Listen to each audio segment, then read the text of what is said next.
Une légère brise marine soufflait sur le port de Leyte et poussait les navires de pêcheurs et de commerçants vers la jetée. Le port était un lieu où arrivaient de nombreux chercheurs du monde entier. Les commerçants animés commencèrent immédiatement à recruter de nouveaux clients qui arrivaient avec des portefeuilles pleins. Le marché vendait du poisson frais, fraîchement pêché dans la mer pour ceux qui avaient faim. Walker a rattrapé son camarade sur le quai et a demandé à Raymond s'il était content qu'il soit arrivé ici. Après un long voyage et des oscillations en mer, tout leur groupe de chercheurs était heureux de débarquer. C'est ici que commença leur aventure, peut-être celle qui deviendra la base de futures légendes. À cette époque, de nombreux chercheurs écrivaient leurs histoires sur leurs exploits et leurs réalisations. C'était une époque d'aventure, où les portes et portails vers d'autres mondes s'ouvraient partout dans le monde. Ces mondes étaient remplis de monstres terrifiants et dangereux que personne n'avait jamais vus auparavant. D'innombrables chercheurs ont péri entre ces portes sans jamais recevoir de gloire. Mais la récompense du succès était si élevée qu'elle encourageait les gens à prendre à nouveau des risques, à tester de nouveaux mondes et à se tester jusqu'à leurs limites. Un homme aux cheveux blancs, nommé Walker, était le chef de leur groupe et, de l'avis de tous, il leur a suggéré de trouver d'abord des appâts pour le prochain voyage. On ne sait jamais à quoi s'attendre à la porte. Il est donc difficile d'élaborer une stratégie. Beaucoup ont perdu la vie à cause de cela et ont commencé à embaucher des esclaves appâts. Ils doivent distraire les monstres pendant que le groupe principal fuit le champ de bataille, a ajouté la jeune fille du groupe. Le marchand d'esclaves était très gentil avec les nouveaux clients. Ils étaient toujours prêts à dépenser plus que les chercheurs expérimentés et les guider à travers les rangées d'esclaves. Il a cajolé les invités en leur promettant que les esclaves couvriraient entièrement les frais d'achat et d'entretien et en a recommandé quelques-uns. Les deux esclaves étaient frais, puisque le marchand d'esclaves les avait reçus récemment et Walker, qui négociait, accepta. Le marchand leur souhaita bonne chance et un petit groupe de 4 chercheurs et 2 esclaves se dirigea vers la porte. Avant de franchir le portail, chaque équipe met une marque sur le tronc d'arbre. Il n'y en avait pas encore sur le portail auquel elles sont arrivées. Walker a sorti un couteau et a laissé la première encoche sur le coffre, en espérant que ce serait la dernière. En se retournant, il leur a demandé s'ils étaient prêts et l'équipe a répondu joyeusement. De l'autre côté, ils furent accueillis par une forêt sauvage. Le portail était à sens unique, il n'y avait aucun moyen de revenir par là. Dès que Raymond est sorti du portail, il a déclaré avoir ressenti une sensation étrange. Le monde qu'ils ont envahi était extraordinairement beau, mais d'énormes champignons poussaient dans la clairière, que l'on ne trouvait pas dans leur pays d'origine. Ils n'étaient pas dans un endroit aussi bizarre et inhabituel. Il y avait ici un sentiment complètement différent de celui de sa dimension natale, et ils regardèrent lentement autour de lui. Walker leur a dit de ne pas paniquer et de continuer à marcher. Les portails s'ouvrent loin des monstres, donc c'est en sécurité ici pour l'instant. Il a dirigé les esclaves. La première chose qu'ils devaient en faire était de localiser la porte de retour pour leur sécurité.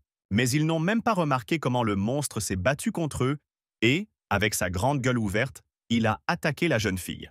Il a facilement avalé la moitié de son corps, le sang a coulé et l'équipe a reculé, paniquée, face à cette attaque inattendue. Mais un autre monstre était déjà apparu par derrière et émettait également un grognement affamé. Un instant plus tard, ils se rendirent sans compte qu'il n'y en avait pas un ou deux, mais toute une horde de bouches affamées, sirotantes et pleines de dents.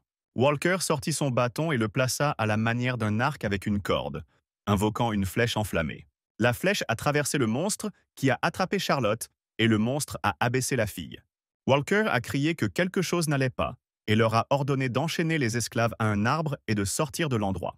L'esclave demanda à l'emmener avec lui, mais le gros homme pointa un couteau sur lui tandis que Raymond enroulait la chaîne autour de l'arbre, les vouant à une mort certaine. Le groupe quitta les esclaves, malgré leurs cris pitoyables, et, ramassant Charlotte blessée, commença à s'enfuir. Le premier esclave fut immédiatement blessé. Les animaux le mirent en pièces, car ils n'avaient qu'une seule lance entre eux pour se protéger. La mort s'était déjà glissée sur le deuxième esclave, par derrière, et il se retrouvait complètement seul. Les esclaves ont donné leur vie pour qu'un groupe de chercheurs puisse s'échapper. Walker a dit, en respirant fort, que la tâche doit être reportée.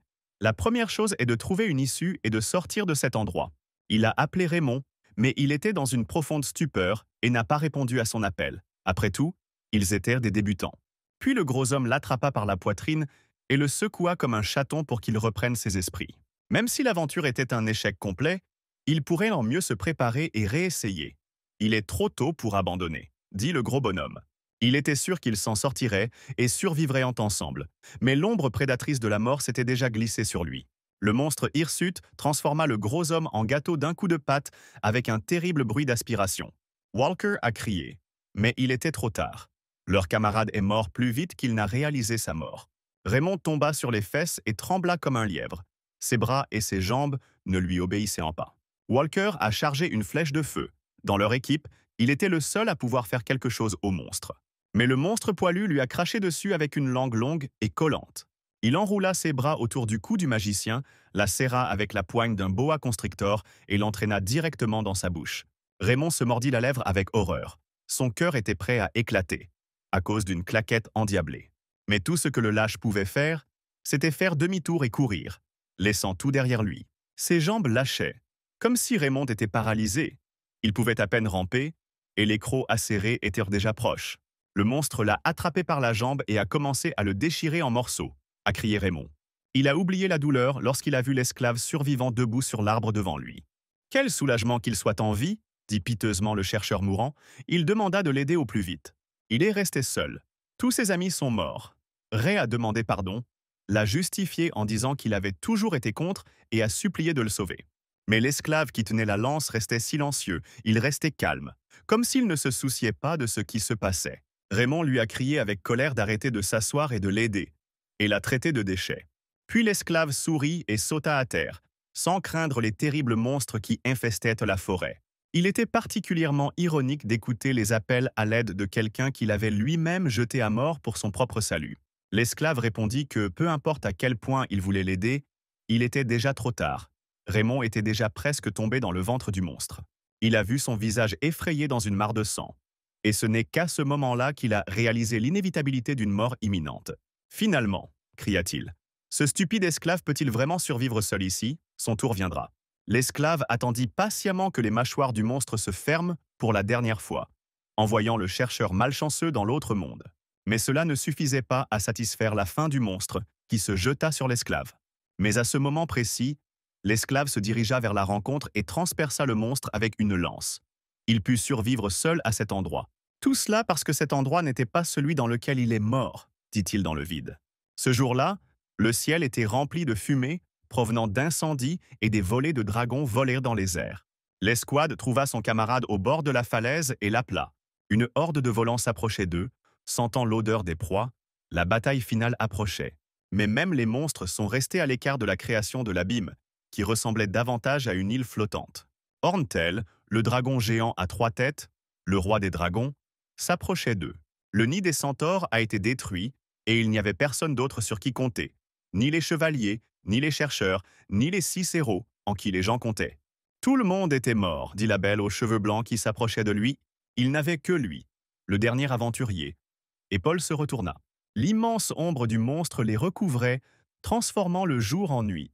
Et un rugissement terrible, plus fort que le tonnerre, marqua le début de leur dernière aventure. À la tombée de la nuit, toute la forêt était en feu. Le feu léchait les montagnes. Paul pouvait à peine respirer à cause de ses blessures et de son épuisement. Il sentait la chaleur du feu qui s'approchait de lui. Tous ses camarades étaient morts. Il était le dernier à respirer encore. La tête du dragon gisait à proximité, ouvrant la grotte monstrueuse de sa gueule. Est-ce vraiment la fin? Pensa Paul en regardant le ciel. À la lumière de la lune brillante, il vit un dragon qui avait 2 têtes supplémentaires. C'était le résultat de tous leurs efforts. Même s'ils l'ont blessé, ils n'ont pu lui couper qu'une tête, y dépensant toute leur force.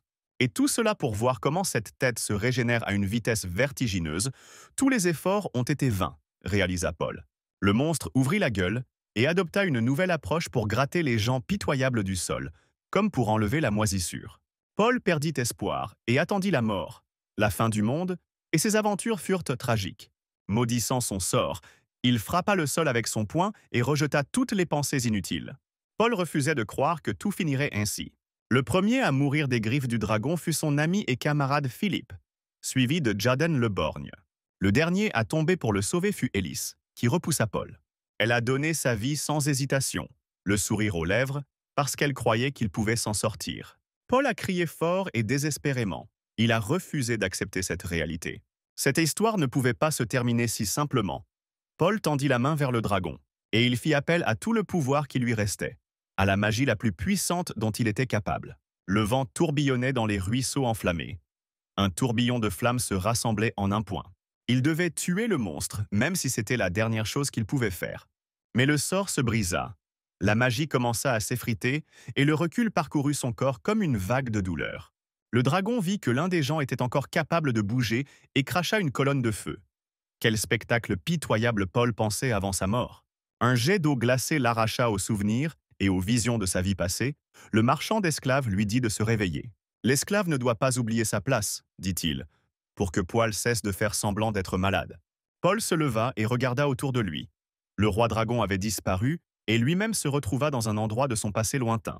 Les cages d'esclaves, l'odeur de moisi de la sueur, le désespoir et la peur, les yeux avides des marchands d'esclaves. Il s'agissait d'un marché aux esclaves, même s'ils étaient interdits depuis longtemps, pensa Paul. Surpris, il se souvenait du visage du marchand impudent, toujours surpris de sa vitalité. Ce salopard chauve a acheté Paul alors qu'il était esclave depuis 6 ans. Et comme c'était bien lui, Paul retourna vers son passé. Il réalisa que le point du marchand qui volait sur lui était réel. Paul est revenu au jour où tout a commencé. On pourrait penser que c'était un rêve, mais les sentiments de douleur, de faim, d'épuisement étaient pas réels. Même si cela n'avait aucun sens, il n'avait pas d'autre explication. Ses clients le suivaient déjà. Ils examinèrent les biens vivants qui se vendaient à bon prix et l'achetèrent ainsi que le pauvre garçon qui se trouvait à proximité. Il n'y avait rien à penser, Paul eut une seconde chance. Il ramassa au sol le bâton de flèche de feu qu'utilisait le chercheur aux cheveux blancs. L'arme avait une bonne capacité et lui convenait parfaitement désormais, mais cela ne suffisait pas, pensa-t-il. Les chercheurs avaient autre chose. Ils avaient prévu de devenir riches ici, alors ils n'ont pas lésiné sur les choses. Beaucoup ont caché des objets de valeur dans leurs bottes, et Paul les a enlevés aux morts. Il y avait un anneau qui avait la capacité de télékinésie. Paul entendit un bruissement dans les buissons et se retourna. Des peluches encore plus affamées captèrent l'odeur du festin et se glissèrent vers lui. Ils se précipitèrent vers Paul dans une course de tous côtés, car il y avait beaucoup de bouches affamées, mais une seule proie. Avec des mouvements habiles de sa lance, Paul dispersa les plus ailés qui étaient les plus proches. Alors les animaux insidieux l'attaquèrent avec de longues langues comme un caméléon. Le monstre attrapa la lance avec sa langue et enroula sa langue collante autour d'elle, privant Paul de son arme. La lance se brisa avec un fracas dans ses mains, et les monstres approchaient déjà par derrière. Puis Paul a sorti son bâton et a frappé le monstre avec une flèche enflammée. Il s'est déplacé sur le côté pour que les autres ne l'attrapent pas. En même temps, il décida d'essayer la bague qu'il avait trouvée et agita la main. La flèche enflammée qu'il a tirée s'est retournée et a transpercé tous les monstres qui se tenaient à proximité avec une perceuse de flammes.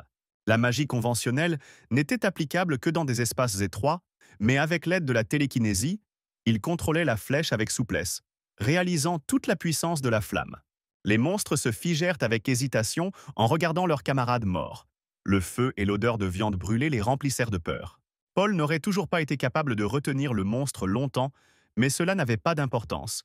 Il pointa à nouveau le bâton dans leur direction. Mais il a été contraint d'esquiver de toute urgence car le bâton n'a pas lancé de flèche enflammée. Il n'était pas cassé, ce qui signifie qu'il y avait probablement un délai entre les sorts.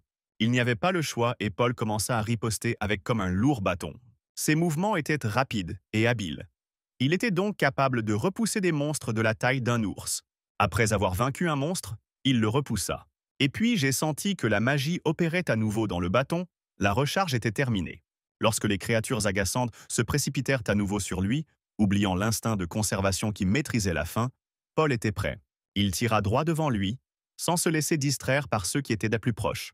Et encore une fois, il réussit son astuce consistant à contrôler une flèche enflammée qui transperça les monstres.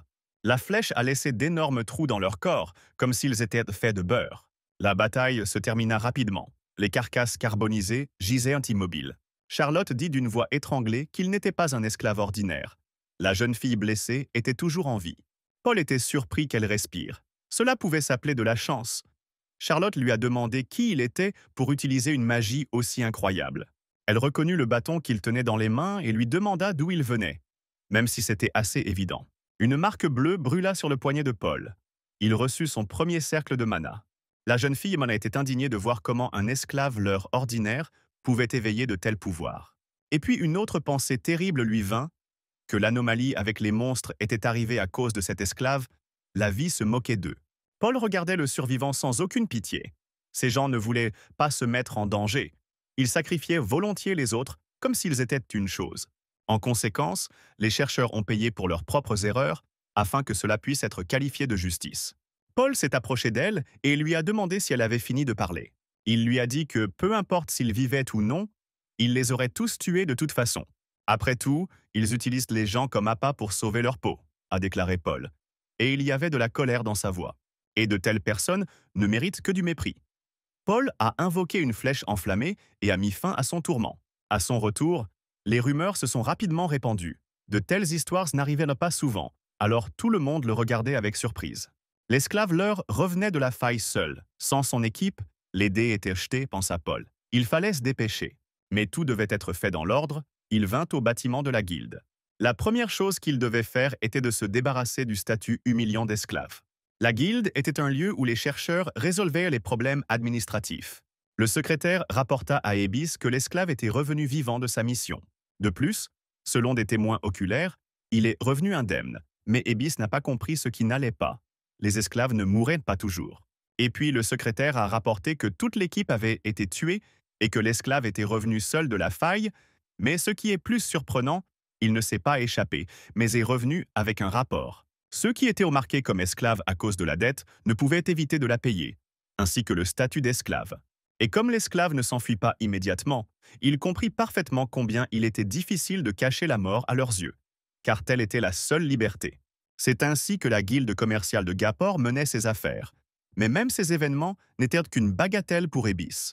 Et le serviteur objecta qu'il y avait dans cette affaire quelque chose que le chef aurait dû savoir. Selon les rapports, on savait qu'un esclaveleur ordinaire avait réveillé le premier cercle. Cette nouvelle a surpris Ebis. La nouvelle semblait vraiment surprenante. Le problème était que, ayant été esclave, cet artisan avait une attitude négative envers leur guilde. L'assistant a ajouté que l'esclave souhaitait modifier son contrat et ses termes. Il voulait s'inscrire comme aventurier. La bouche d'Abyss s'ouvrit à nouveau de surprise. Le chef était indigné de ce que cet esclave pensait être. Mais le serviteur a prévenu que leur maître l'Arcan avait demandé de s'en occuper personnellement. Ebis frappa immédiatement la table, incapable de contenir son étonnement. Pour une raison quelconque, le chef de leur guilde s'intéressait aux moches esclaves. Plus tard, quand Ebis fut laissé seul, il se tint à la fenêtre et réfléchit. Au nom de l'empereur, l'esclavage a été aboli. Mais ce n'était qu'une formalité. Les gens ont toujours été esclaves de l'or. Ceux qui ne pouvaient ne pas rembourser le prêt étaient obligés de le rembourser, ce qui a permis de légaliser à nouveau l'esclavage. Et lorsque le père de Paul, qui était le seul soutien de famille, est mort, il est devenu esclave. Avec son dernier argent, Paul a acheté de la mousse noire prêtée par la guilde Gapor pour soigner son père. La guilde a exigé 1 million de mésos en paiement, ce qui était bien supérieur au prix du marché. Et Paul a été traduit devant un procès rapide. Naturellement, sans avocat, ce qui lui coûtait de l'argent, il perdit rapidement son procès et reçut l'ordre de travailler pour la guilde. Bien entendu, le juge qui l'a condamné savait quel travail il ferait pour la guilde et en recevait son pourcentage. Pendant 6 ans, les voyous de la guilde ont utilisé un garçon mineur. Il est maintenant temps de se venger, pensa Paul. Il était assis à table devant Ebis. C'était le fidèle serviteur de l'Arcana. Le chef exécutif se souvenait Paul, et il pensait que c'était très bien pour lui. Ebis avait déjà entendu dire que Paul voulait modifier son contrat et a décidé de se mettre immédiatement au travail. Il a accepté de l'enregistrer comme chercheur de Baran. C'était assez facile, pensa Paul, et il l'en remercia. Mais il exigeait qu'on lui donne immédiatement un rang plus élevé. Il sentait qu'il pouvait jouer selon ses propres règles. Ebis fut surpris car même l'association des chercheurs ne reconnut pas l'esclave. Paul objecta qu'au cours des 3 dernières années, il avait franchi les portes des centaines de fois comme appât. Paul a ajouté que la force du chercheur ne réside pas dans la capacité de chasser des monstres, mais dans la capacité de survivre, l'objectif principal du voyage étant de revenir vivant.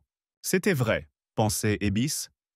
Les informations d'un survivant avaient plus de valeur que le mérite militaire personnel. C'était vrai, et Abyss a admis que les capacités de survie de Paul étaient impressionnantes. Mais cela ne fonctionnait que dans les portes du niveau inférieur.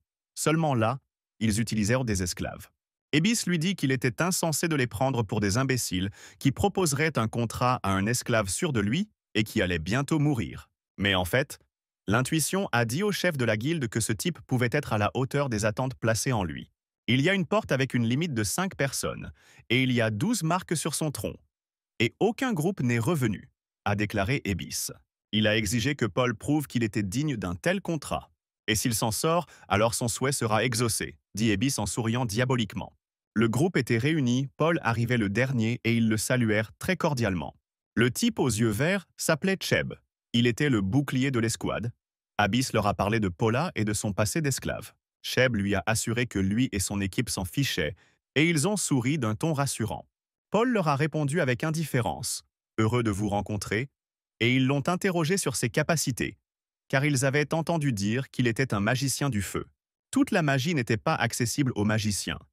Ils contrôlaient l'élément auquel ils étaient prédisposés depuis leur naissance. Par conséquent, pour les magiciens, les objets qui ne se combinaient pas avec leur élément natif étaient inutiles. Chev est revenu au sujet principal. Il a déclaré que leur objectif n'est pas de chasser des monstres dans cette tâche, mais de restituer les biens que d'autres groupes ont laissés derrière eux. Ce sera la fin de leur travail. La guilde paiera généreusement pour chaque objet rendu. Aux cheveux blancs étaient indignés que le prix de la guilde soit toujours un vol. Les chercheurs qui tombaient aux portes appartenaient tous au premier cercle du pouvoir et disposaient d'un équipement coûteux. Mais fatigués de se disputer, ils ont franchi le portail. L'endroit avait l'air effrayant. La brume violette gênait la vue et l'équipe a décidé d'installer son campement au point de départ. Le groupe a repéré un arbre épais et haut et a décidé d'occuper sa cime. Blonde a dit à Paul qu'ils pouvaient se reposer pour le moment, car ils étaient maîtres de leur métier et construiraient eux-mêmes un camp. Assez rapidement, ils installèrent et fixèrent le revêtement de sol en planche, à une hauteur inaccessible aux monstres, et décidèrent d'inspecter la zone. Le trio Tom, Max et la fille Roa feront partie du même groupe, a décidé Cheb. Et lui et Paul dans un autre, en cas de problème, il fallait envoyer un signal de détresse, a-t-il prévenu, et se retirer immédiatement vers le camp. Ils n'ont rencontré aucun monstre en cours de route et Cheb a décidé qu'ils avaient installé leur camp trop près de la sortie et que demain ils s'enfonceraient plus profondément dans la forêt. Il a bavardé sans arrêt tout au long du trajet et a demandé à Paul comment il appréciait sa première mission de chercheur. Paul a brièvement répondu qu'il était nerveux et Cheb a déclaré qu'il comprenait. Il était également inquiet, même s'il s'était déjà rendu plusieurs fois à la porte, avait acquis de l'expérience et admettait qu'il était loin d'être la personne la plus courageuse. Mais il continue d'avancer. Car il était entouré de personnes qui comptent pour lui, il était heureux de revoir ses camarades et a été touché en entendant l'histoire de Bullet. Il était difficile d'imaginer les souffrances qu'il avait endurées en tant qu'esclave leur. Il a invité Paul à rejoindre leur équipe s'il le souhaitait. Comme Paul ne répondait pas, Cheb se retourna pour le voir regarder la pierre fondue et lui dit de ne pas prendre son offre trop au sérieux. Le soir, ils se sont assis autour du feu au dîner. Le premier groupe n'a rien trouvé non plus. La journée s'est déroulée dans le calme, quoique décevante. Cheb a interrompu leur débat en disant qu'il n'était pas nécessaire de parler du travail en mangeant. Il s'inquiétait pour Paul, qui mangeait en silence et arrosait son repas avec de l'eau provenant d'une gourde. Ils distribuèrent la montre pour que Paul soit le dernier et Cheb alla le réveiller. Mais le blond a dit que c'était une question stupide. Il savait que Paul dormait profondément et les chercheurs ont souri méchamment. Ils lui ont donné une dose de somnifère pour éléphant et ont fait fi de toute prudence. Heureusement que l'ancien esclave a survécu. Les empoisonneurs s'intéressaient à son bâton. L'homme blond fut le premier à s'approcher de Paul, sortant un poignard et le balançant. Il était temps de passer aux choses sérieuses. Mais lorsqu'il perça la couverture et sentit que le couteau reposait sur quelque chose de dur, Paul laissa un leurre à sa place. Ensuite, toute l'équipe d'escrocs a été stupéfaite. Cela ne s'était jamais produit dans leur pratique. Cheb leur a crié de trouver le méchant, mais à ce moment-là, une flèche enflammée a détruit la moitié du camp avec son explosion. Le feu s'est rapidement propagé et a englouti tout leur gîte, provoquant une panique encore plus grande chez les chercheurs. Cheb a dit aux autres de conserver la nourriture et les objets de valeur. Mais ils ne comprenaient toujours pas vraiment ce qui s'était passé. Quand l'un d'eux a pointé son doigt quelque part sur le côté et a appelé le commandant. L'œil d'un grand monstre qui se dressait comme un mur au milieu de la forêt les fixait déjà. Cheb s'est rendu compte que l'ancien esclave qu'il voulait être tué les utilisait comme appât pour attirer le monstre principal. Ils ont dû s'échapper rapidement du dortoir en feu, où ils étaient comme de la nourriture sur la table pour le monstre. Le monstre aux yeux d'insecte a dévoré l'arbre comme une branche de persil. Paul pensait que Cheb était un mauvais acteur. Il n'aurait pas dû faire preuve d'autant de gentillesse s'ils voulèrent le tromper. Gate a tué 12 équipes et Cheb a emmené avec lui un ancien esclave, pas quelqu'un d'expérience. Donc tout était assez évident. Le monstre visqueux était le boss de cette zone, comme Paul l'avait bien deviné. Cheb a couru aussi vite qu'il a pu. Le monstre qui s'est abattu sur eux était du pire type possible. S'ils se souvenaient bien, Ce monstre s'appelait une moisissure visqueuse. Son corps était rempli d'acide. Il était donc le pire ennemi pour ceux qui combattaient au corps à corps comme eux. Mais ce n'était pas tout. Les monstres savaient cracher des gouttes d'acide. Ils esquivèrent de justesse sa volée. Le monstre était assez rapide. Malgré sa taille, il était donc impossible de lui échapper. La flèche acide transformait le sol partout où elle frappait en une boue fondue, d'où provenaient la puanteur et la chaleur de réactions chimiques rapides. Le chercheur était si malhonnêtement indigné, la voix tremblante. Sheb leur a crié de ne pas paniquer, et le monstre a attaqué à nouveau. Rampant rapidement vers eux, ils ont décidé de s'éloigner d'abord dans le rayon du tir d'acide. Ensuite, prenez une formation de combat et détruisez le noyau situé dans la zone de la tête, a-t-il annoncé le plan. Il ajouta que le rechargement dure environ 1 minute, et le blond sourit. Max s'est précipité en avant, ne voulant pas attendre, même s'ils lui ont crié d'arrêter. Mais il croyait déjà en lui. Max s'approcha du monstre en quelques bonds et glissa droit vers la tête. Sheb lui a crié en vain qu'ils devaient attendre et attaquer ensemble. Sur le champ de bataille, toute erreur est la mort. Et Max s'en est rendu compte trop tard, une goutte de mucus acide l'a coupé en deux. Le monstre tourna son regard vers la cible suivante. Il tira une volée plus vite qu'une minute ne s'était écoulée. Et encore une fois, il a tiré plusieurs coups de feu sur les chercheurs. Évidemment, les informations que Sheb possédait étaient fausses. Les chercheurs sont devenus un bouillon nutritif pour la moisissure visqueuse. Les os ont mis le plus de temps à se dissoudre. Le champignon ressuscité a tout dévoré.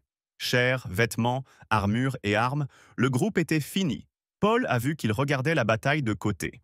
Sheb avait deviné correctement, le temps de rechargement de base était exactement celui-là. Mais le champignon a mangé tellement de chercheurs et d'objets qu'il est devenu plus fort. Croissance incontrôlée et capacité de cracher de l'acide sans recharger, la raison pour laquelle les anciennes équipes étaient mortes, était claire. Dans cet état, le monstre peut survivre dans la porte du niveau intermédiaire, donc les chercheurs du premier cercle ne pourront pas y faire face. Il est impossible de restituer des objets depuis une telle porte. La tâche a été un échec dès le début, mais Paul a ensuite perdu son contrat. Il devait prouver son aptitude au rang intermédiaire. Une limace qui rampait à travers la forêt à la recherche de nourriture a été touchée par une flèche enflammée et son œuvre fragile a simplement été retournée. De l'acide s'est répandu partout, mais le monstre a rapidement retrouvé son intégrité. Paul visait directement le noyau, mais le champignon avait une résistance étonnante à la magie. Il lui faudrait au moins 4 tirs supplémentaires pour pénétrer dans son épaisseur. Ou peut-être même 5, ce n'était pas un problème, pensa-t-il en saisissant l'épée à laquelle il attachait la corde. Paul décida de faire preuve de sa force et sourit. Le monstre ne savait pas où il se trouvait exactement et a tiré un coup d'acide dans la direction d'où venait la flèche. Paul a à peine eu le temps de sauter de l'arbre pour éviter un coup direct. Le monstre tira à nouveau, n'épargnant aucun acide, et des gouttes passèrent, brûlant des trous dans la cime des arbres. Peter a pointé son couteau comme un harpon en utilisant la télékinésie sur un arbre lointain. Il a dû mettre 5 tirs exactement sur la cible. Les magiciens ordinaires ne pouvaient que rêver d'une telle précision. Mais ce n'était pas un magicien ordinaire, mais le plus grand maître de la télékinésie. À l'aide d'une corde et d'un harpon, il changeait de direction et pouvait tirer librement en se déplaçant sans craindre d'être touché par un tir de retour. La flamme s'est frayé un chemin à travers la biomasse homogène de la limace. Le premier est parti, et il en restait 4 autres. Paul a immédiatement changé la direction du mouvement en lançant le harpon. Il était couvert d'arbres épais qui n'étaient même pas si faciles à dissoudre. Un autre tir écrasa la masse de la balle et la fit ralentir. Malgré les dégâts, il a continué à verser des gouttes d'acide sur Paul. La combinaison du tir et du mouvement le rendait invulnérable aux attaques ciblées du monstre. Il ne pouvait tout simplement pas frapper. Une autre lance enflammée dispersa des débris gélatineux dans toute la forêt. Paul remarqua que le champignon esquivait ses tirs. Et pour sa taille, il était assez agile. Mais tout cela était inutile, car il pouvait diriger la flèche lui-même, à une distance sûre, et viser exactement la cible. Le dernier coup dispersa la gelée et exposa le noyau. Le monstre n'eut pas le temps de le recouvrir. Ayant bombé son œil restant, il vit l'ennemi sauter d'en haut. « C'est la fin », dit Paul en se préparant à tirer. Mais le monstre cacha soudain rapidement le noyau et lâcha une grande main pour attraper le chercheur. L'attaque a été bien calculée, la main a coupé le chemin du retour et le noyau de l'appât a rapidement disparu à l'intérieur. Mais pour quelqu'un qui souffrait de télékinésie, cela ne posait pas de problème. Paul a simplement changé le point d'attache de son harpon, et il esquiva facilement le coup, se cachant dans le fourré de la forêt. Lorsqu'il fut au sol, il chargea immédiatement une nouvelle flèche. Le monstre s'est rapproché de peur du coup direct. Il a tout vu de ses propres yeux. Mais la flèche a changé sa trajectoire d'une ligne droite à une courbe et a touché de manière ludique un endroit ouvert. Avec une forte détonation, la tête du monstre perdit sa silhouette. La flèche atteignit le noyau et elle aussi explosa, ce coup obligeant Paul à battre en retraite rapidement. La mer de mucus et d'acide que le monstre portait en lui se déversait comme l'eau d'une cuve. Pour accélérer les choses, Paul a utilisé son harpon improvisé. Il s'éleva instantanément au sommet d'un grand tronc alors qu'une mer acide s'étendait sous lui. La forêt fut instantanément détruite et les troncs devinrent des îles de cette nouvelle mer. Après quelques heures, il a été absorbé par le sol et Paul a pu descendre en toute sécurité. Il tendit la main vers le noyau qui restait à la place du monstre tué et il sauta docilement dans sa main. Paul s'est comporté comme un maître Jedi bien entraîné. Le noyau rouge dégageait une puissance énorme et dans ses mains, il commençait à briller plus fort. Et puis Paul l'a écrasé, le noyau a disparu et une vague rouge de puissance s'est propagée à travers la forêt.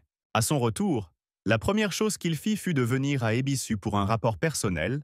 Le chef l'étudia longuement et ne dit rien. Évidemment, le type n'était pas seulement beaucoup bavard, dit-il finalement. Seulement il revint encore une fois seul, et sans les objets en question. Paul a déclaré que l'équipe avec laquelle il était parti était composée de nouveaux arrivants qui voulaient également le tuer et le voler. Ils ont rencontré un terrible monstre, et il les a tués alors qu'ils tentèrent de s'échapper. Paul a raconté leur histoire peu glorieuse. Il a ajouté qu'il s'agissait de moisissures visqueuses dorées. Et Ebis a immédiatement deviné pourquoi les objets manquaient. Ils étaient corrodés par l'acide. C'était une lourde perte pour la guilde, car de nombreux objets étaient prêtés aux demandeurs. C'était stupide de prêter quelque chose aux condamnés à mort. Mais le retour de Paul a été un casse-tête encore plus grand pour Ebis. Chaque porte est soumise à des règles, à des restrictions sur le nombre de personnes entrant en même temps. Les nouvelles ne peuvent pas entrer jusqu'à ce que celles qui se trouvent à l'intérieur meurent. La deuxième restriction concernait la couleur des portes et le niveau des chercheurs eux-mêmes. Les faibles ne seront pas autorisés à entrer dans les portes rouges, mais un chercheur fort n'entrera pas dans les portes violettes. La principale difficulté est que dès que le dernier survivant a quitté la porte, celle-ci s'est fermée et personne d'autre n'a jamais pu y entrer. La porte et la récompense avaient disparu, mais le slime était un monstre trop puissant pour les débutants, pensa Ebis. Cela expliquait beaucoup de choses. Mais quelle que soit la raison, le gars ne pouvait pas s'en sortir, a déclaré le chef, mais Paul a demandé de ne pas tirer de conclusions hâtives. Il montra son poignet où brillait le deuxième cercle de pouvoir et déclara qu'il avait absorbé la moisissure visqueuse. Ebis a été choqué. 2 cercles de mana de quelqu'un qui était récemment esclave et qui a absorbé le noyau du monstre et n'est pas mort. Paul pensait que cela prouvait ses capacités. Il a exigé d'être enregistré comme chercheur de Baran. Mais Ebis a immédiatement proposé le rang intermédiaire, ce qui a surpris le gars lui-même. Et il a ajouté que si vous acceptez de travailler exclusivement pour lui, vous obtiendrez un premier rang moyen. Sans hésitation, Paul a mis une croix à côté de son nom dans le contrat. Le 3e rang moyen le plus élevé était élevé pour quelqu'un qui n'avait que 2 cercles de mana. Les rangs des chercheurs étaient divisés en 3 niveaux, novice, junior et honoré. La force variait considérablement selon le nombre de cercles de mana. Ebis a noté les capacités du gars. Tout le monde ne pourra pas élever un cercle de mana en absorbant le noyau d'un monstre. Et en plus, le gars avait clairement l'instinct de conservation. Il était clairement différent des autres nouveaux venus et grandissait très rapidement. Ebis sentit le profit et décida d'embaucher Paul. Paul remarqua que tout se passait mieux que prévu, car Abyss avait désespérément besoin de lui. Le gars savait que très bientôt il serait utile, car la première conquête des Portes Rouges aurait lieu dans une limite de 100 personnes. Un événement aura bientôt lieu, auquel toutes les guildes commerciales et factions de chercheurs, comme Gapor, seront intéressées. Ce n'était pas mal, car Paul était également pressé, et cela ne lui ferait pas de mal d'accélérer l'exécution de son plan, pensa-t-il en posant son stylo sur la table. Par conséquent, immédiatement après avoir signé le contrat, j'ai demandé une faveur à Ebis. Et sans aucune gêne, le garçon impudent a demandé à lui prêter de l'argent. Quel gamin, pensa Ebis, et une ombre passa sur son visage. Certains prétendent que les portes ont donné naissance à une ère d'aventure. Mais en réalité, elles sont un piège pour un magicien noir. En fait, ils ont lentement mais sûrement privé le monde de son potentiel. Puis le jour de l'apocalypse est arrivé et de nombreux monstres sont sortis des portes. Cela arrivera dans 3 ans et l'humanité perdra ce combat, pensa Ebis en pensant au sien et regarda par la fenêtre. Alors qu'un jeune magicien compétent quittait le bâtiment de la guilde, Son sac fut agréablement tiré au sol par une impressionnante pile de papier. Paul avait un long chemin à parcourir, et cet argent aurait dû être suffisant pour réaliser ses projets et franchir la porte rouge. La guilde Gapor n'a embauché que les plus forts, et ils ont pris Paul parce qu'ils avaient besoin de la porte rouge, ils devaient gérer l'argent habilement. Les articles étaient trop chers. Mais si c'était le cas, la question était de savoir pourquoi dépenser cet argent. Il entre sur le marché du travail, qui est en réalité un marché aux esclaves, et est immédiatement approché par les commerçants. Il proposait des esclaves de tous les goûts, de toutes les couleurs, de toutes les formes et de tous les usages, comme des marchandises dans une quincaillerie. Mais Paul est venu ici pour trouver une personne en particulier et a demandé à être conduit vers lui. Ensuite, le commerçant l'a emmené dans les rangs des criminels reconnus coupables qui ont été placés ici à des fins correctionnelles. Le commerçant trouva rapidement la bonne cage et désigna l'esclave qui s'y trouvait. En regardant le féroce prisonnier, il demanda si Paul était sûr de sa décision, mais il n'en doutait pas. C'était exactement ce qu'il cherchait, dit-il en regardant le prisonnier enchaîné avec des yeux brûlants. La mort d'un homme a accéléré la destruction du monde dans sa vie antérieure. Elle s'appelait Aram. Elle était le héros de la hallebarde et elle a été tuée. Et le criminel s'est avéré être son seul élève Dibo, le héros du meurtre. Cet incident était le début de la fin. L'esclave regarda Paul avec mépris. Il n'avait vu personne. Et il lui dit de disparaître en crachant sur le sol en pierre. Le gérant s'est immédiatement excusé de ne pas avoir encore élevé cet esclave correctement. Mais Paul savait que Dibo deviendrait célèbre dans quelques années. Mais pour l'instant, il est un esclave, et toujours insolent envers le chercheur qui peut l'acheter. Le mot arrogant ne suffit pas ici. Un sauvage et même un barbare, prévient encore le gérant. En quelques années, Dibo deviendra l'homme le plus influent après Paul, car en raison du sort commun des esclaves, ils étaient souvent comparés les uns aux autres. Paul a simplement demandé le prix lorsque Dibo est venu le voir, mais l'homme impudent lui a demandé hardiment s'il avait assez d'argent. Et il a dit que cela valait 1 million de masses. Et il a souri, content de lui. Leur principale similitude au cours de cette période était qu'ils avaient tous deux désespérément besoin d'argent, pensait Paul. La sœur cadette est atteinte du cliché du sang noir, une maladie incurable des héros fantastiques qui ont dû faire face à un destin difficile. Dibo a continué à être insolent et a répété que s'il n'y avait pas d'argent, il devrait partir. Mais Paul a rapidement sorti un paquet d'1 million de masses. Le voyou n'en croyait pas ses yeux. Il n'avait jamais vu autant d'argent au même endroit. Voyant l'étincelle dans les yeux de l'intimidateur, il a prévenu que le contrat était d'1 an et qu'il diviserait les bénéfices par 7 contre 3 en faveur de Paul et tous les articles lui reviendraient. Le responsable a été surpris que le criminel ait été embauché en tant que membre de l'équipe et pas seulement comme outil de marche. Paul lui tendit le contrat pour qu'il le révise, mais le barbare le lui enleva avec un cri, afin qu'il décide plus tard de revenir sur ses paroles. Sans hésiter, le barbare se mordit le doigt et laissa un seau en sang sur un morceau de papier. Il était évident que Dibo était pressé de s'occuper de sa sœur. Le contrat a été signé et Paul a dit qu'ils iraient directement à la porte. Dibo ne s'y est pas opposé. Il a averti l'intimidateur qu'il devait prouver sa valeur et il a déclaré avec assurance qu'il était le plus adroit que Paul ait jamais vu. Ils traversèrent la forêt jusqu'à la porte suivante. Après une courte réunion, Dibo demanda pourquoi il lui avait donné une hallebarde, car il travaillait mieux avec une longue épée. Paul a mis fin aux objections et a déclaré qu'il ne devait utiliser que des hallebardes, sinon il pourrait résilier le contrat. Pour la formation, ils ont choisi un portail rouge avec une seule étiquette et une limite de 8 personnes. Dibo a regardé autour de lui et a demandé ce qu'il en était des autres membres de l'équipe. Il était sûr que Paul avait assez d'argent pour les embaucher. L'intimidateur s'inquiétait également d'avoir un guérisseur avec lui et se demandait pourquoi Paul le regardait ainsi. L'attrapeur lui assura qu'ils avaient suffisamment de membres dans l'escouade pour cette porte. Et Dibo poussa un soupir de soulagement. Paul s'est pointé du doigt, puis s'est montré du doigt l'intimidateur et a dit que c'était suffisant. Il y eut un silence gênant pendant que Dibo digérait les informations qu'il avait reçues. Et avant qu'il ne s'en rende compte, Paul lui a donné un coup de pied dans le cul, directement dans le portail. Dibo a crié de peur, mais il était trop tard. Après être tombé dans le portail, il n'y avait plus aucun moyen de revenir en arrière. Ils furent jetés quelque part au milieu d'une gorge déserte, parmi les rochers. L'intimidateur lui a crié dessus et l'a traité de fou, car cette tâche nécessitait 8 personnes, rien de moins. L'esclave pensait que ce n'était pas grave du tout. D'abord, il fut obligé de prendre une arme à laquelle il n'était pas habitué. Et maintenant, il gronda Paul. Mais son discours colérique fut interrompu par une colonne de poussière qui se précipita droit sur eux. Les souches de la forêt abattues se sont précipitées à travers le désert. Ils ont couru pour se venger des gens qui bûchaient, et ils n'aimaient vraiment pas les haches. Dibo se rendit compte que les monstres étaient attirés par son cri. Ils étaient connus pour leur résistance aux armes blanches, et ils étaient nombreux ici. Paul s'est avancé et a dit à l'intimidateur de se retirer. La flèche de feu a traversé le premier moignon plus vite que Dibo ne pouvait dire quoi que ce soit. Ensuite, Paul s'occupa de tout le menu fretin. Le bois sec se prêtait bien au feu. C'était comme un jeu. Tous les morceaux de bois étaient si facilement détruits. Paul était contrarié que son partenaire se mette à crier dès qu'il a quitté le portail. Et il lui a demandé de ne plus commettre de telles erreurs à l'avenir, car cela remettait en question son utilité, et Dibo le regardait, abasourdi. La femme qui s'est agenouillée a rapporté que la guilde commerciale avait mordu à l'hameçon et était en train d'élaborer un plan, et que ces hommes étaient déjà là. Elle demanda l'approbation de son maître qui, comme tous les vrais diplômés de l'école des méchants, buvait du vin en regardant par la fenêtre.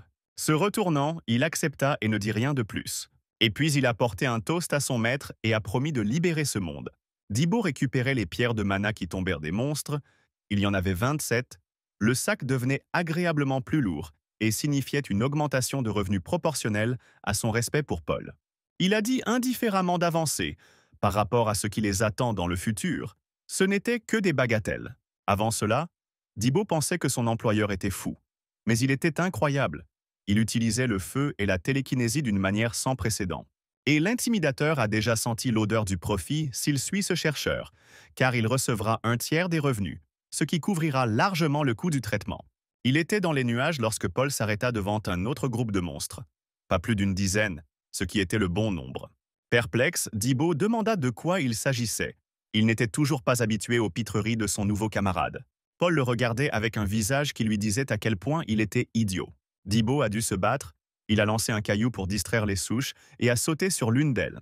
Malgré le fait qu'il ne voulait pas le faire, tout le monde a accepté le défi de Paul de tuer tous les monstres seul, avec une nouvelle arme. Paul observait ses tentatives de côté. Il fallut du temps à Dibo pour maîtriser la hallebarde. Mais il était sûr que bientôt, l'intimidateur comprendrait que c'était la meilleure arme pour lui. Il n'a même pas besoin de penser à son potentiel. Car Dibo était le seul que l'héroïne de la hallebarde ait pris comme élève. Pendant que Dibo écartait quelques moignons, un autre s'approcha de lui et écarta les pattes pour l'attraper. Mais à un moment donné, le gars s'est adapté à la nouvelle arme et s'est rendu compte qu'une arme à longue perche était mieux adaptée aux grandes cibles qu'une épée. La hallebarde a une plus grande distance de frappe. Le bras long crée un plus grand moment de force avec un balancement plus petit. Si vous suivez le swing et le faites en douceur sans perdre l'équilibre, pensa Dibo en détruisant le monstre suivant. Il serait capable d'écraser les souches avec des attaques continues, les unes après les autres, sans perdre son élan, et il devint ainsi rapidement un maître bûcheron. Paul a noté que Dibo a rapidement compris l'essence, avant même que le cercle ne se réveille. Lorsque le sol a tremblé sous leurs pieds, l'intimidateur a cru qu'il s'agissait d'un tremblement de terre. Une énorme racine a percé le rocher en face, provoquant une pluie de débris qui tombèrent. Dibo a évité de justesse le coup, car cet appendice lui était spécifiquement destiné. L'ombre d'un énorme monstre le recouvrait, il ne pouvait pas comprendre comment il n'avait pas remarqué l'approche d'une si grande créature. La souche qui a fait tomber un rocher entier pour les atteindre sourit chaleureusement. Il frappa encore, et aurait définitivement tué Dibo si Paul ne l'avait pas sauvé au dernier moment. Il l'a jeté sur le côté et a préparé une charge enflammée. « Être grand n'est pas toujours bon », murmura Paul. Dibo sourit. La magie du feu devrait être extrêmement efficace contre le bois. C'était sa supposition intuitive, mais en réalité, le monstre a simplement combattu le feu avec l'une des nombreuses branches. Les réflexes du monstre étaient mieux développés qu'il n'y paraît, réalisa Paul, et il chargea à nouveau la flèche. Utilisant la télékinésie, il le fit tourner autour du monstre afin que celui-ci ne sache pas d'où viendrait le coup. Paul a trouvé un angle mort, sur le dos, où le monstre n'avait pas d'yeux, et sans coup, il ne pouvait pas tourner rapidement la tête. Mais malgré cela, le monstre détournait toujours sa charge, comme s'il pouvait voir son dos. Même si la magie n'a pas fonctionné, Dibo s'est mis à courir, indigné qu'il ne l'ait pas fait plus tôt. Mais ce n'était pas de la magie, comprit Paul. Sinon le monstre ne l'aurait pas bloqué, les branches étaient juste un obstacle. La souche frappa la racine à côté d'eux, de sorte qu'ils s'envolèrent dans les airs. Il les a presque fouettés avec une branche comme un fouet. Mais Paul a utilisé la kinésie et a soulevé la pierre sur laquelle il grimpait pour esquiver le coup. Ils commencèrent à surfer sur la pente, Dibo félicitant son patron pour son ingéniosité. Il a remercié pour le sauvetage, car il pensait déjà que la fin était venue pour eux. Paul lui a dit de s'occuper des souches pendant qu'il s'occupait du saule tonitruant. Alors qu'ils étaient debout, une douzaine de monstres ont réussi à se faufiler sur eux. Avant que Dibo puisse s'y opposer, Paul s'était déjà rapidement précipité vers le patron de ce niveau. Le bâton dans sa main brûlait de feu, comme s'il acceptait lui aussi un défi. Il a tiré une flèche, et au début, cela semblait inutile, car la souche l'a facilement fait tomber avec de nombreuses branches. Mais la deuxième flèche l'a touché en plein dans l'œil lorsque le monstre lui a enlevé ses branches. La souche d'arbre déplaçait les branches plus rapidement qu'on ne le pensait. Même la télékinésie ne pouvait pas le frapper d'un coup caché. Cependant, puisque Paul avait reçu 2 cercles de pouvoir, il pouvait utiliser 2 sorts en même temps. Il en a caché une autre derrière une flèche et a finalement réussi à percer la défense de la branche pour causer des dégâts. Dibo était étonné qu'un tel monstre puisse être vaincu par une seule personne. Le moignon ne pouvait pas repousser une double attaque. Mais même si l'intimidateur était distrait par cela, il n'a pas remarqué qu'il avait manqué plusieurs souches juniors en direction de Paul. Il en laissa partir quelques-uns parce qu'ils étaient trop nombreux et poussa un cri d'avertissement.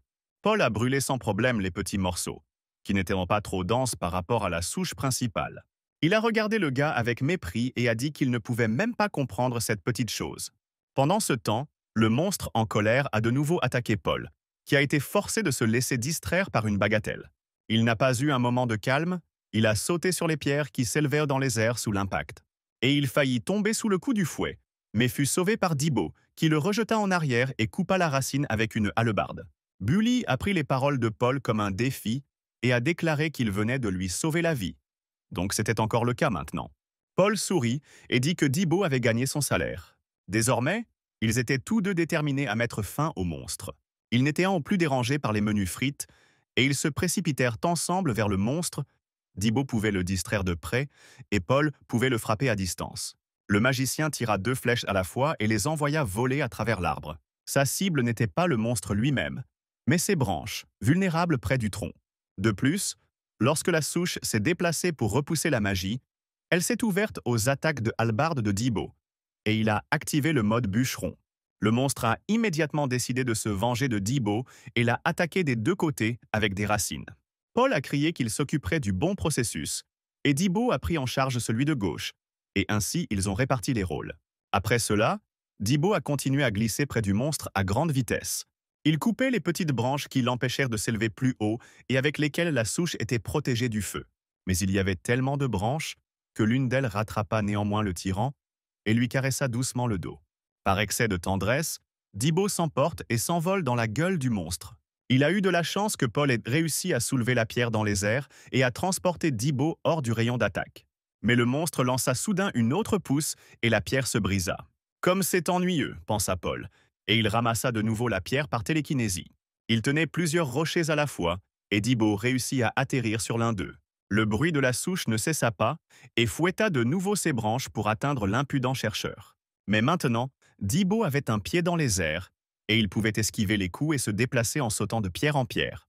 Paul a fait preuve de miracle de contrôle et a réussi non seulement à jongler avec les pierres, mais aussi à distraire le monstre avec une flèche enflammée. Et lorsque le moignon a perdu Dibo de vue, il a pu attaquer directement la tête du monstre ennuyeux. La hache a frappé directement dans l'œil, et la souche d'arbre a immédiatement fermé ses paupières, guérissant la hallebarde de Dibo. Le monstre a basculé, et l'intimidateur a dû traîner durement avec lui.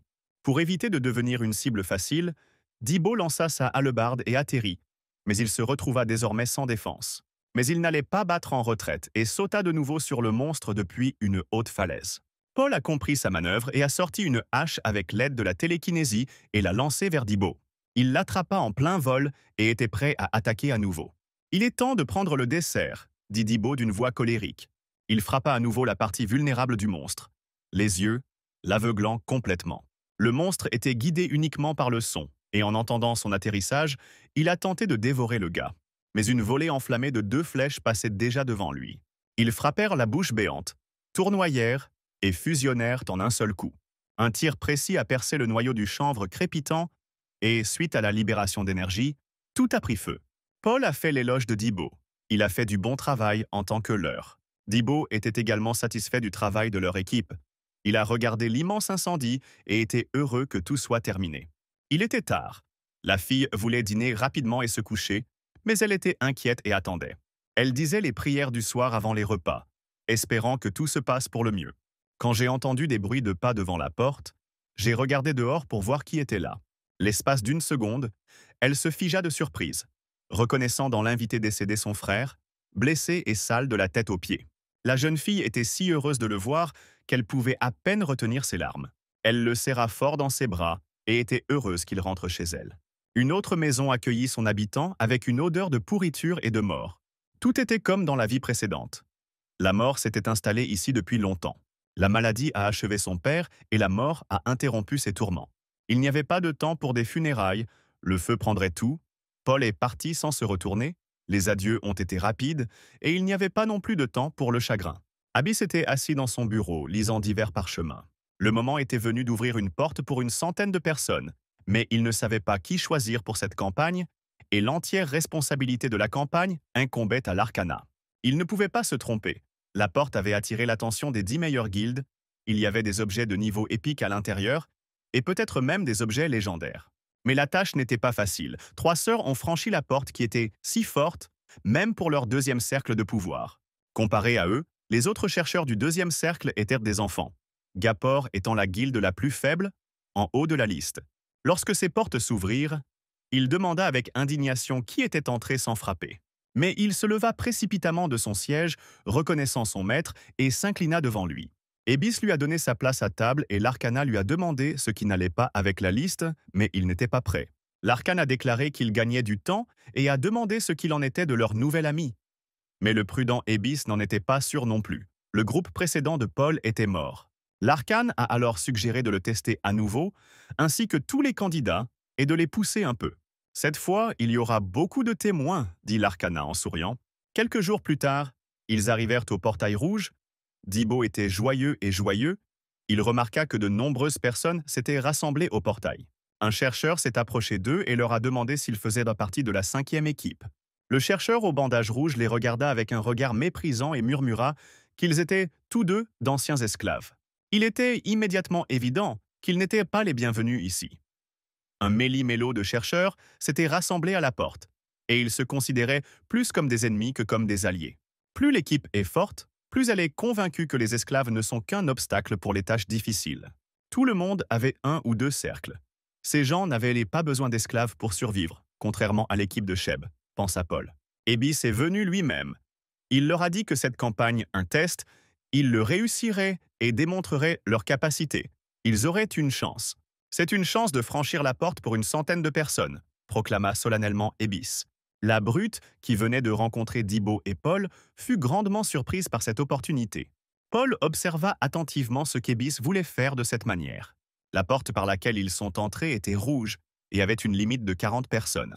Red Bandage a suggéré qu'il suffirait de tuer le boss de ce niveau avec toute la foule. Les équipes se sont naturellement séparées pour retrouver le monstre et ont convenu de donner un signal si elles le rencontrèrent dans la forêt. Dibo et Paul étaient laissés seuls. Personne ne voulait s'occuper d'eux. Le chercheur au chapeau s'appelait Dolan. Il était le chef de son groupe et il leur disait de ne pas perdre leur temps.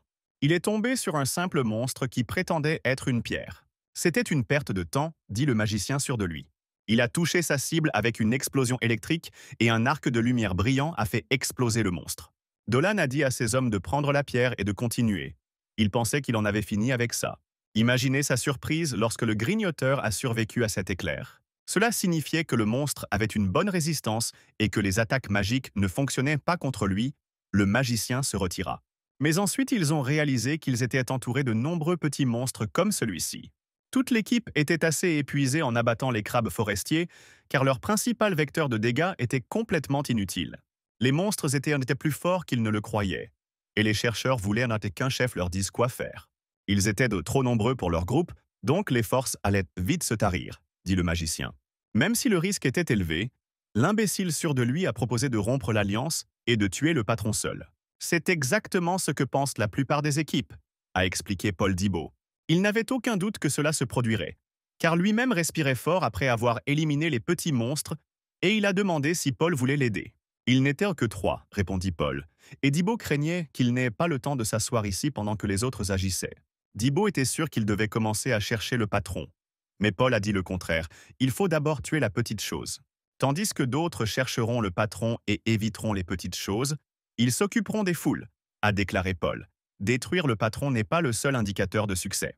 De plus, attaquer le boss avec des alliés imprévisibles était risqué. Et en plus, il y avait un danger depuis cette porte, a déclaré Paul. Le groupe de Dolan s'enfonçait plus profondément dans la forêt lorsqu'une fille de son équipe l'appela. Ils furent les premiers à trouver une issue de secours. Même si ce n'était pas leur objectif, c'était bien d'avoir une issue de secours, et il ordonna de laisser une marque sur l'arbre. Mais alors l'un de ces hommes éclata de rire et Dolan lui dit de se taire, craignant que cela n'attire l'attention des monstres. Mais le camarade n'a pas écouté et a ri d'une manière dégoûtante et forte, puis le magicien l'a attrapé par l'épaule pour le calmer. Mais cela n'a pas aidé. L'homme versait de la sueur et des larmes. Et le sourire fou n'a pas quitté son visage. Il est devenu clair qu'il ne pouvait pas se contrôler. Les autres se mirent aussi à tousser, et la clairière où ils se trouvaient était recouverte d'une étrange brume qui leur faisait mal à la gorge. Le magicien réalisa que c'était du poison, et se précipita vers la sortie pour sortir. Il pourrait trouver de nouveaux camarades. Mais ensuite, un champignon apparut derrière lui et lui sourit chaleureusement. De la fumée sortait de son chapeau, qui était constitué de spores venimeuses d'un champignon. Cela paralysait instantanément le magicien et le rendait fou. Plus tard, Dibo suivit Paul. Ils arrivèrent à une gorge au fond de laquelle coulait une rivière, mais n'entrèrent jamais dans la bataille. Lorsqu'ils ont vu la fusée rouge, quelqu'un a signalé qu'ils avaient rencontré le patron. Dibo a été surpris que tout le monde ait reçu l'ordre de se rassembler lorsque le monstre principal a été trouvé, et n'a pas essayé de le prendre personnellement. Paul a immédiatement vu qu'une équipe n'était pas revenue, les autres les regardaient. Tout le monde était rassemblé et le chercheur, portant un bandage rouge, commença une explication. Un chercheur a noté que l'équipe de Dolan n'était toujours pas là, et le bandage lui a objecté qu'il ne servait à rien non plus de l'attendre, parce que leur groupe a été découvert par le patron, a expliqué le chercheur. Et il a ajouté que le patron venait de s'occuper de Dolan et de son équipe, et que le monstre était un clown champignon vénéneux. La jeune fille était horrifiée. Son équipe n'avait pas assez de force pour une telle bataille. Des chuchotements commencèrent à circuler dans les rangs des chercheurs. Ils considéraient déjà tout cela comme perdu. Dibo a demandé à Paul si le patron était vraiment si dangereux. Paul pensait qu'avec leur niveau actuel, le monstre champignon est très dangereux pour eux. En raison du poison contenu dans les spores qu'il libère, il est inutile de se mêler du combat à distance. Mais le champignon était mobile et résistant. Pour aggraver les choses, dit le bandage, le monstre se tient à la sortie et vous ne pouvez y accéder qu'en contournant le monstre. Dibo s'est frappé à la poitrine et a déclaré que ce n'était pas un problème, car une flèche était son chef, mais Paul lui a immédiatement dit de claquer la trancheuse à pain. Cela a mis le gars en colère, mais il l'a toujours écouté et Paul a dit aux autres qu'ils avaient besoin d'un bon plan. Sinon tout le monde mourrait. Une flèche enflammée ne peut même pas gratter un champignon vénéneux, a-t-il stupéfié Dibo. Ici, même les monstres ordinaires ont la peau dure. Il n'est donc pas nécessaire de penser au patron, a déclaré le magicien. Patch soupira et qualifia les paroles de Paul d'absurdité. Mais que pouvait-on attendre d'autre des esclaves? Son camarade demanda quelle décision il prendrait. Et puis Paul a levé la main et a attiré l'attention de tout le monde. Il a dit qu'il en voulait 50 000 de chacun. Il y en a 30 ici, un total d'1,5 million. Et puis ils serviront d'appât pour empêcher le grèbe de partir. Il y eut un silence et Dibo comprit que son patron ne plaisantait pas et qu'il était devenu complètement fou. Bandage lui dit avec colère de ne pas intervenir. Même si la pensée de l'esclave ne s'était pas encore estompée, l'appât ne fonctionnerait pas ici. L'appât inutile pourrait rapidement mourir et chasser les chercheurs, et alors tout se passerait bien, les esclaves ne feraient qu'interférer avec les portes de haut niveau. Et qui est-il pour pousser de telles idées, car le gars à côté de lui n'a même pas éveillé ses pouvoirs, a demandé le chercheur au bandeau. Dibo s'est à nouveau mis en colère. Cette fois parce qu'il était sous-estimé, le scélérat au bandage n'arrêtait pas de se mettre en colère. Puis Paul a demandé calmement ce qu'il proposait. Mais comme ils étaient réunis ici, cela signifie qu'il n'y avait pas de plan. S'est-il vite rendu compte. Et il a ajouté que dans leur équipe, il y a une personne avec 2 cercles et une avec le premier. Dibo lui-même fut surpris et regarda son poignet, où le cercle bleu brûlait. Lui-même ne remarqua pas comment il l'avait réveillé pendant qu'il combattait les monstres. De plus, dans l'équipe du chercheur au bandeau, il n'y avait que quelques personnes possédant le 2e cercle de pouvoir. L'un des chercheurs a crié à Paul d'attendre pour qu'il ne change pas d'avis. Elle a accepté son offre et a promis de payer s'il devenait un appât, même si elle n'a pas d'argent sur elle pour le moment.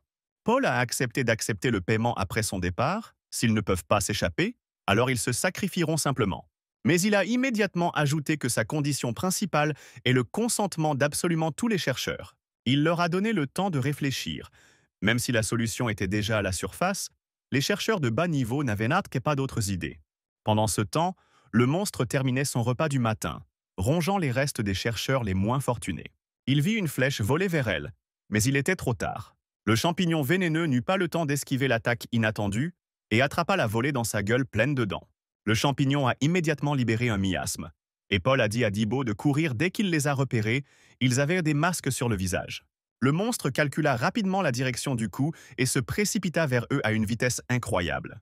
Dibbo fut horrifié par cette réaction et demanda à Paul pourquoi le monstre était si rapide. Lorsque le champignon quittait son poste à la porte, les chercheurs se précipitèrent vers lui jusqu'à ce que l'appât soit tué. L'un d'eux a appuyé sur un bouton et le portail s'est activé.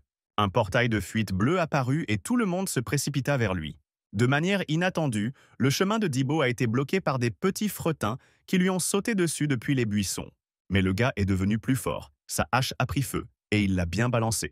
D'un seul coup puissant, il détruisit tous les petits monstres qui se dressèrent sur leur chemin. Mais le méchant champignon vénéneux respirait déjà dans son dos et ouvrit sa gueule prédatrice. Dibbo aurait pu devenir une collation, mais Paul l'a sauvé en tirant sur le monstre et le champignon a reculé. Il a tiré à nouveau, alors que la cible était immobilisée par le premier tir. Mais cette fois, le champignon esquiva plastiquement et adroitement, glissant sur le côté. Mais Paul n'était pas si facile à gérer. Il a utilisé la télékinésie et a renvoyé la flèche de feu lorsque le monstre a sauté. La flèche tournait autour du monstre, le distrayant de l'appât et des personnes à la sortie. Craignant un coup, le monstre rampa à quatre pattes, mais les rattrapa néanmoins rapidement. Dibbo cria qu'ils rattrapèrent leur retard et sentit déjà les dents du monstre sur lui. Mais ils réussirent à atteindre une falaise abrupte et y sautèrent directement. Toadstool a agité la main et a presque attrapé Dibbo. Ils ont eu de la chance que le monstre n'ait pas sauté dans l'eau. Dibbo sourit, heureux qu'il soit à partie, et souhaita bonne chance au monstre. Paul chargea à nouveau la flèche en plein vol et tira sur le champignon pour qu'il ne les poursuive pas. Le tir a repoussé le champignon et les explosions ont dissipé son brouillard toxique. Par miracle, ils ne se sont pas écrasés au fond du ruisseau de montagne, qui les a emportés assez rapidement.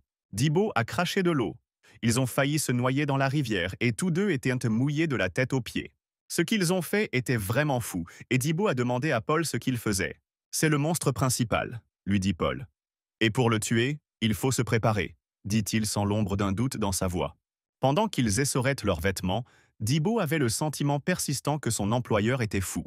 Il lui a demandé s'il avait bien compris qu'ils allaient chasser le boss de ce niveau, et le magicien a répondu que tout était ainsi, ce qui a encore découragé le gars. Dibbo ne comprenait pas. Il n'était moins plus des appâts. Il devait s'échapper d'une manière ou d'une autre. Les flèches de Paul étaient inutiles. On ne savait pas comment il allait vaincre le champignon vénéneux. Mais Paul a calmement déclaré que la situation était différente maintenant.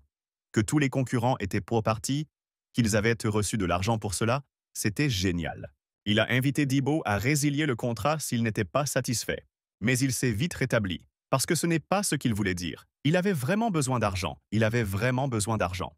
Ensuite, l'intimidateur a demandé à l'employeur comment il allait gérer le monstre, car ses attaques ne fonctionnaient pas sur lui et se mêler d'un combat rapproché serait un suicide. Y avait-il au moins un moyen de gagner? Et Paul a déclaré avec confiance qu'il y avait un moyen. Ebis fut surpris que le groupe quitte la porte, et assez rapidement, pour un niveau d'une quarantaine de personnes. Il a demandé à Zyber, la petite amie du chercheur, ce qui se passait avec la chasse, et elle a immédiatement répondu que la chasse avait été un échec complet.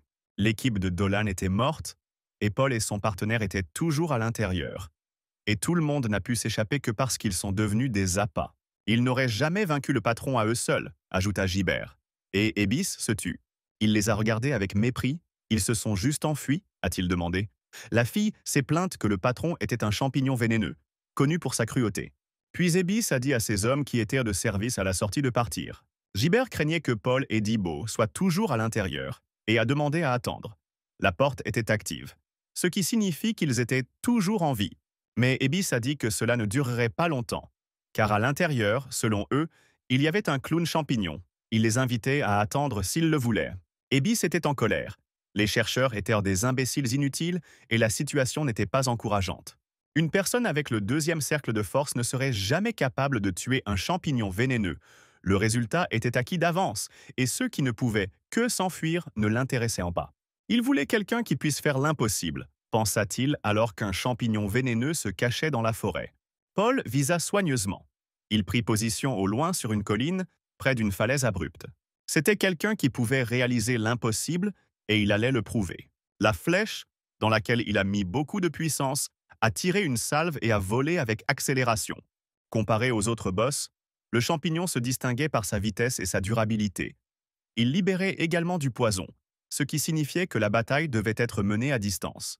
Avec le niveau actuel de la flèche de feu, cela posait problème, mais si vous utilisez la télékinésie, vous pouvez faire tourner la flèche à grande vitesse.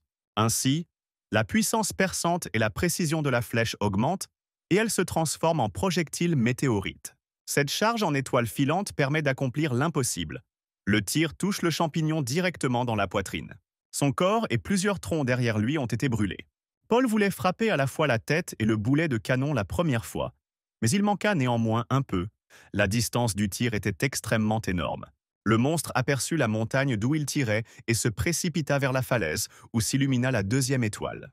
Le monstre avait déjà esquivé cette météorite, comme il l'avait vue. Avec une telle vitesse de vol de la flèche, Paul a sacrifié sa maniabilité. Il ne sera plus possible de retourner la charge sur l'ennemi. De plus, la compétence doit être rechargée. Il voulait en finir avec le boss avant que le champignon vénéneux ne récupère, alors il a tiré à nouveau. Mais il l'a raté, le coup n'a même pas touché le champignon, et Dibbo attendait déjà le monstre derrière l'arbre. Lorsqu'il atteignit la zone souhaitée, le chercheur tirait sur la corde, le visage recouvert d'un masque pour se protéger des spores venimeuses. La corde tendue entre les arbres fit trébucher le monstre. Il a volé en avant et est tombé dans un marécage. À cet endroit sous un rocher, la rivière a inondé et le sol est devenu marécageux et mou. C'était le plan de Paul, qui a décidé de jouer en fonction du terrain, ce qui était très ingénieux. Tandis que le monstre se figeait sur place, ne sachant que faire, Dibbo le frappa avec sa longue hache. Le coup tomba directement sur la tête et le sang violet du monstre se répandit dans toutes les directions.